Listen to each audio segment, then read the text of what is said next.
Good morning student. நம்ம இப்போ பார்க்கறது தேர்ட் யூனிட் பார்க்க போகிறோம். First type of the bank account பார்க்க போகிறோம். டைப் ஆஃப் த பேங்க் அக்கௌண்ட்டில் 4 டைப்ஸாக இருக்குது. ஒன்று first current account, savings account, fixed deposit account, recovered deposit account.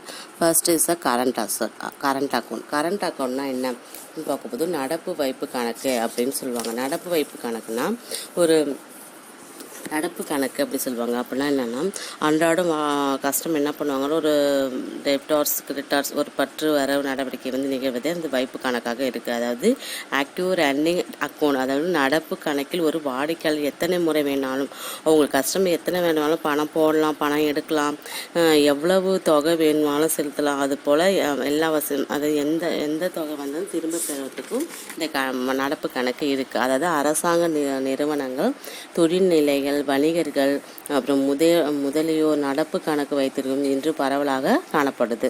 அதோடைய ஃபியூச்சர்ஸ் சிறப்பு இயல்புகள் எப்படி இருக்குது அப்படின்னு பார்க்க போது நடப்பு நோக்கம், அதாவது பேசிக் அப்ஜெக்டிவ்ஸ் எப்படி இருக்குன்னா ஒரு நடப்பு கணக்கில் வந்து ஒரு கரண்ட் அக்கௌண்ட்டில் எப்படி இருக்குன்னா ஒரு தொடங்கத்துக்கு நோக்கம் வந்து சேமிப்பு கணக்காக மட்டும் இல்லாமல் ஒரு அன்றாடம் வந்து ஒரு வணிகர் என்ன பண்ணுறாங்க, அவங்களுடைய பணத்தை பாதுகாத்து வைக்கிறதுக்கு ஒரு வட்டி அன்றாடம் பணம் கட்டுவதன் மூலம் வந்து என்ன பண்ணுறாங்க, பணத்தை பாதுகாத்து வைக்க வேண்டிய ஒரு தொல்லையிலேருந்து என்ன பண்ணுறாங்க, வணிகர் வந்து விடுவிக்கிறாங்க. அவங்களுடைய நோக்கமாக இருக்குது பணம் சேஃபாக இருக்குது ஒரு இடத்துல அப்படின்றதுக்காக. நெக்ஸ்ட்டு வந்து no interest for current account. நடப்பு கணக்குக்கு வட்டி இல்லை அப்படின்னு சொல்கிறாங்க. அதாவது வாடிக்கையாளருடன் நடப்பு கணக்கில் வரவு இருக்கும் தொகைக்கு வங்கியின் வட்டி தருவதில்லை. ஆனால் ரிசர்வ் வங்கியும் இது பற்றி சுற்றறிக்கை வந்து ஒன்று அனுப்பியிருக்கு. என்ன சொல்லியிருக்காங்க, அதன் முன் அனுமதியின்றி நம் நாட்டில் வந்து உள்ள வங்கிகள் நடப்பு கணக்கு வட்டி தரக்கூடாது அப்படின்னு சொல்லியிருக்காங்க. அடுத்தது தேர்டு வந்து ஸ்பெஷல். அதில் நடப்பு கணக்கு வைத்திருப்பதற்கு கிடைக்கும் ஒரு சிறப்பு சலுகைகள் சொல்கிறாங்க. மூணாவது என்ன சொல்கிறாங்கன்னா, ஒரு கரண்ட் அக்கௌண்ட்டில் அவங்களுக்கு வைத்திருப்பவருக்கு வந்து மட்டுமே கிடைக்கக்கூடிய சில சிறப்பு சலுகைகள் இருக்குது. ஒரு வேறு வகை கணக்கு வைத்திருக்க இந்த சலுகை வந்து கிடையாது அப்படின்னு சொல்கிறாங்க. அதாவது அதாவது ஓவர் டிராஃப்ட் ஃபெசிலிட்டிஸ் வந்து நடப்பு கணக்கில் இருக்கிறவங்களுக்கு இருக்குது, மற்றவங்க வகை கடனுக்கு இல்லை. அடுத்தது இவங்களோட கரண்ட் அக்கௌண்ட்டில் வந்து ஒரு கஸ்டமர் ஒரு மூன்றாவது பர்சன் வந்து பெற வேண்டிய காசோலி, அதாவது தேர்ட் பார்ட்டி செக்குன்னு சொல்லுவாங்க இல்லையா, அவரிடம் பெற புறக்குறிப்பு போன்ற நம்ம கணக்கில் வந்து வசூலிக்க முடியும். ஆனால் சேமிப்பு கணக்கில் வச்சிருப்பவங்களுக்கு இந்த வசதி இல்லை. ஃபோர்த் ஒன் பணம் திரும்ப பெறுவதில் தடைகள் இல்லை அப்படின்னு சொல்கிறாங்க. அதாவது ரீபேமெண்ட் ஃபார் கேஷ்.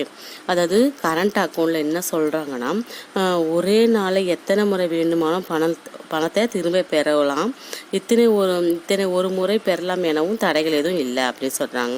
ஃபிஃப்த்து வந்து சில்லறை கட்டணம் வசூலித்தல் அப்படி சொல்கிறாங்க. சில்லறை கட்டணத்தில்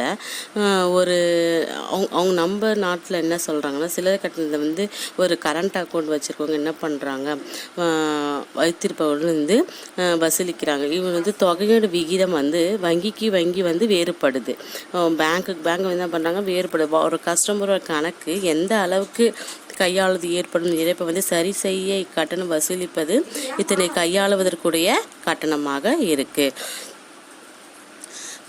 நெக்ஸ்ட் வந்து சேவிங்ஸ் டெபாசிட் அக்கௌண்ட்டில் வந்து சேமிப்பு கணக்கு வசதி வந்து முக்கியமாக ஒரு நடுத்தர வர்க்கத்துக்கும் ஒரு குறைந்த வருமானம் உள்ளவங்களுக்கும் ஒரு மாத சம்பளம் பெறுவோர் ஆகியோருக்கு சேமிக்கும் இழப்பாகவே இந்த வங்கியை வந்து ஆரம்பிச்சிருக்காங்க.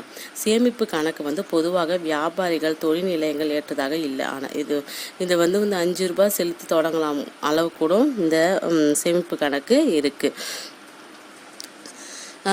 அந்த சேமிப்பு கணக்கு வந்து காசோலை வசதி உள்ளது. ஆனால் சேமிப்பு கணக்கில் காசோலை வசதி பெற 500 ரூபாயாவது குறைந்தபட்சமாக இருக்க வேண்டும் என்ற நிலையும் சில வங்கிகளில் வந்து தற்போது வசூலித்து வர்றாங்க. அடுத்தது வந்து நம்ம என்ன பார்த்துட்டு இருக்கோம்னா சேவிங்ஸ் அக்கௌண்ட், அதோடைய ஃபியூச்சர்ஸை நம்ம பார்க்க போகிறோம். ஃபியூச்சர்ஸில் என்ன சொல்கிறாங்கன்னா, ஃபஸ்ட்டு வந்து வரவு இருப்புக்கு வட்டி உண்டு அப்படி சொல்கிறாங்க. அதாவது இன்ட்ரெஸ்ட் ஆன் கிரெடிட் பேலன்ஸ் அப்படின்னு சொல்கிறாங்க இல்லையா. அதாவது சேவிங்ஸ் அக்கௌண்ட்டில் அவங்களுடைய பேலன்ஸ் வந்து உள்ள தொகை வந்து வங்கியருக்கு வட்டி வழங்குவாங்க. சேவிங்ஸ் அக்கௌண்ட்டில் வந்து ஒரு நிரந்தரமாக உள்ள ஒரு குறைந்தபட்ச தொகைக்கு வந்து மாதந்தோறும் ஒரு கணக்கிடப்பட்டு வட்டி வந்து வழங்குறாங்க.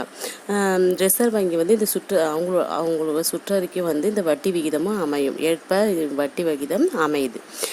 செகண்ட் வந்து பணம் பெறுவதில் உள்ள தடைகள் அப்படின்றாங்க. ஒரு குறிப்பிட்ட காலங்கள் பணத்தை திரும்ப பெறுவதில் சில தடைகள் இருக்குது. இத்தனை முறைதான் பணம் பெறலாம் என்பதும் எவ்வளவு தொகை அதிகபட்சமாக இருக்க முடியும் என்றதும் இந்த பேங்க் வந்து கட்டுப்பாடு இருக்குது. அடுத்து வட்டி தருவதில் உள்ள கட்டுப்பாடுகள் அப்படி சொல்கிறாங்க. அந்த தேர்ட் ஒன், சேமிப்பு கணக்கில் ஒருவர் எவ்வளவு வேண்டுமானாலும் பணம் எடுத்து வைத்து கொள்ளலாம். ஆனால் வங்கியில் ஒரு குறிப்பிட்ட தொகைக்கும் உள்ள மேல் உள்ள ஒரு தொகைக்கு மட்டும் வட்டி தருவதில்லை. சில பேங்க்கில் என்ன பண்ணுறாங்கன்னா, வட்டி பெற உயர்ந்த அளவு தொகை வந்து 1 lakh, சில வங்கியில் வந்து 2 lakh சொல்லி ஒரு குறைந்தபட்சம் வந்து அவங்கவுங்க பேங்குக்கு ஏற்ற மாதிரி மாறுபடுது. நெக்ஸ்ட் வந்து ஃபிக்ஸட் டெபாசிட் அக்கௌண்ட். ஃபிக்ஸட் டெபாசிட்னா தவணை வைப்பு கணக்குகள் அப்படி சொல்லுவாங்க. இந்த பேங்க்கில் வந்து நம் தொழிலை தொடங்க தேவையான ஒரு பணத்தின் பெரும் பகுதி தவணை வைப்புகளாகவே இருக்குது. அவங்களுடைய பேங்கர் பெறும் வைப்பு தொகை வந்து 60% தவணை வைப்புகளாக இருக்குது. தவணை வைப்பில் வந்து நீடப்பெறும் தொகைக்கு வங்கியில் தரும் ஒரு வட்டி விகிதம் எப்போது ரிசர்வ் வங்கி வேணாலும் இந்த சுற்றறிக்கை மூலம் நெறிமுறைகளை வந்து படுத்துகிறாங்க. இந்த ஃபிக்ஸட் டெபாசிட் அக்கௌண்ட்டில் வந்து என்னென்னா, ஒரு குறைந்தபட்சம் ஒரு 15 days வந்து எத்தனை காலத்துக்கு வேண்டுமானாலும் தவணை வைக்கலாம் அப்படின்னும், ஒரு நீண்ட கால தவணை வைப்பு வட்டி விகிதம் அதிகமாகவும் குறுகிய கால தவணை வட்டி விகிதம் வந்து குறைவாகவும் இருக்குது. அதோட ஃபியூச்சர்ஸ், அதோட சிறப்பு அம்சங்கள் என்னென்னு பார்க்கும்போது, ஃபர்ஸ்ட் வந்து குறிப்பிட்ட காலங்களுக்கு பிறகு repayment after the special period, அதை குறிப்பிட்ட காலங்களுக்கு பிறகு திரும்பி செலுத்தப்படுது அப்படின்னு சொல்கிறாங்க. தவணை வைப்பு வந்து என்ன பண்ணுறாங்கன்னா, ஒரு குறிப்பிட்ட காலம் முடிந்த பிறகு வாடிக்கையாளருக்கு திரும்ப பெறுது செய்யுது. செகண்ட் வந்து வட்டி விகிதமும் வட்டி வழங்கும் காலமும் அப்படின்னு சொல்லுவாங்க. மற்ற வகை வைப்புகளை விட தவணை வைப்புக்கு அதிகம் வட்டி தருதல் வங்கியின் வழக்கமாக இருக்குது. இவ்வட்டி பெரும்பாலும் வந்து ஆண்டுதோறும் அல்லது 3 மாதத்துக்கு ஒரு முறை வாடிக்கையாளர் விருப்பத்துக்கு ஏற்க வழங்கப்படுறாங்க. தேர்டு வந்து கிளைம்டு டெபாசிட் அண்ட் இன்ட்ரெஸ்ட், கெடு முடிந்தும் திரும்ப பெறாத வைப்பு வட்டி அப்படி சொல்கிறாங்க இல்லையா. வாடிக்கையாளர் அவங்களுடைய தவணை வைப்பு பெறும்போது எவ்வளவு காலங்கள் என்று குறிப்பிடப்பட்டு ஒரு இருக்கும், காலக்கெடு இருக்கும்.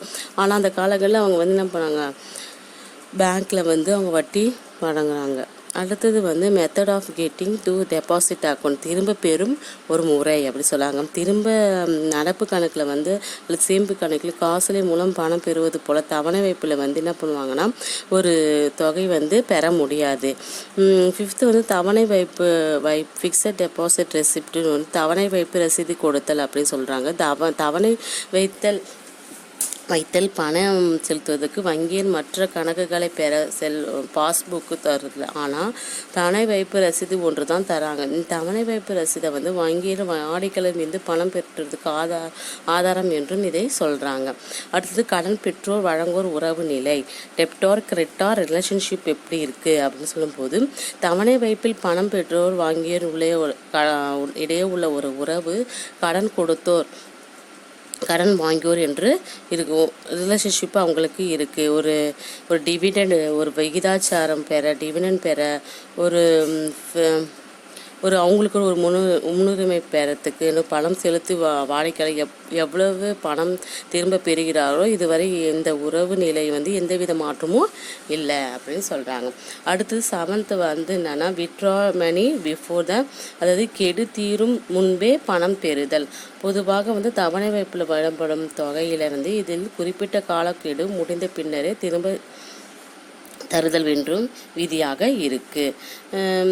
அதாவது என்ன சொல்லலாம்னா, ஒரு பணம் வந்து அவங்களுடைய காலக்கெடு. நெக்ஸ்ட் நம்ம பார்க்கறது என்னென்னா, ஃபோர்த்து ஒன்னில் ஒரு தொடர் வைப்பு கணக்குகள் அப்படின்னு கூட சொல்லுவாங்க. இது ஃபிக்ஸட் டெபாசிட் அக்கௌண்ட்டில் அதோடைய special feature of fixed deposit receipt, அதோட ரெசிப்டோடைய ஒரு சிறப்பு இயல்புகளாக என்ன இருக்குது அப்படின்னு பார்த்துலாம். ஒரு தவணை வைப்பு ரசீது காசோலை வந்து அவங்களுடைய கேஷ் செக் என்ன பண்ணுறாங்க